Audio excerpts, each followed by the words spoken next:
On November 21, 1983, Linda Mann was reported missing by her parents just after midnight after the 15-year-old failed to return home from her babysitting job. Her parents and neighbours searched for the missing teenager, but they were unable to locate her.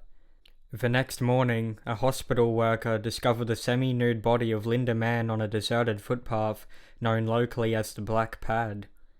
She had been strangled to death with her own scarf after being violently raped. Her body was found just 300 metres from her home. The murder sent shockwaves through Narborough, a village located 6 miles southwest of Leicester, England, as violent crime was nearly unheard of in the area. Parents of young daughters were particularly fearful of further attacks. Police linked a semen sample taken from the body to a person with type A blood and an enzyme profile that matched 10% of the male population. They believed the killer was a local man, but with no other leads or evidence, the rape and murder of Linda Mann went cold. On July 21, 1986, Dawn Ashworth went to visit a friend. She left her friend's house at 4:30 p.m. but didn't return home. Her parents notified police and a search began for the missing 15-year-old. 2 days later, her body was found in a wooded area near 10 Pound Lane. She had been beaten, savagely raped, and then strangled. Although the murders were years apart, they share the same details and took place in the same quiet village. The semen sample taken from Dawn Ashworth revealed the same type as the Linda Mann murder, type A. Investigators were certain that the killer was responsible for both murders.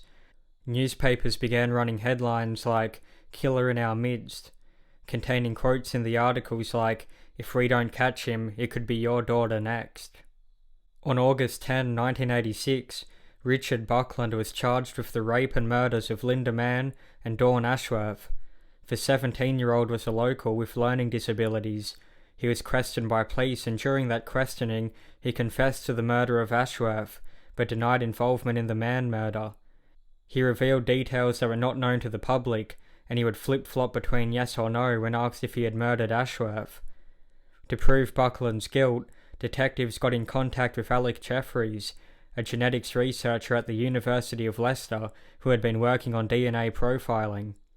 Originally used to settle immigration and paternity disputes, Jeffreys compared semen samples taken from both of the victims and confirmed the investigators' suspicions that they were raped and murdered by the same man. However, that man was not Richard Buckland. Jeffreys compared the accused blood sample with the semen samples and found that they were completely different. Buckland was released from custody and cleared of any involvement in the crimes, becoming the first person to be cleared on the basis of DNA profiling.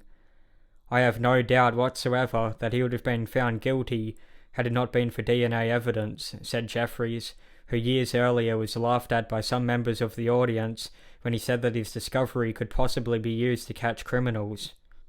Equipped with this new technique, where a suspect was ruled out, police were hoping someone could be ruled in. They set up a massive operation to gather the DNA of every man in the area. Men between the ages of 18 to 34, who lived within a 5-mile radius of where the victims' bodies were found, were asked to attend their local station to provide a small blood or saliva sample. Although it was voluntary, anyone who refused would be questioned by police as to why, as well as face social pressure from the local community. A total of 5,511 men submitted their samples within 8 months, and no matches were found, including suspects that had been questioned previously. The head of the police department started to have doubts as to whether the process was working and considered stopping the funding for the DNA investigation and admitting defeat. On September 16, 1987, a woman contacted police to inform them that over a month prior, she overheard a man in a pub in Leicester brag that he had given a blood sample to the investigation on behalf of someone else. Ian Kelly claimed that his friend and colleague, Colin Pitchfork, had asked him to give a blood sample for him, as he had done the same for a friend who had a sexual crime conviction. Pitchfork altered his own passport, inserting a photo of Ian, and then drove him to the testing centre. Kelly was given £200 by Pitchfork for going through with the scheme. 3 days later, police arrested Colin Pitchfork and tested his DNA. The DNA profiles of Pitchfork and the killer were an exact match. Investigators had finally got their man. After questioning, Colin Pitchfork confessed to the rape and murders of both girls. His infant son was sleeping in the back of his car when he attacked Linda Mann, and when asked why he attacked Dawn Ashworth, he responded, "Opportunity. She was there, and I was there." He confessed to 2 other sexual assaults and revealed that he had exposed himself to over 1,000 women, a compulsion that began in his early teens. At the time of his arrest, Colin Pitchfork was 27 years old.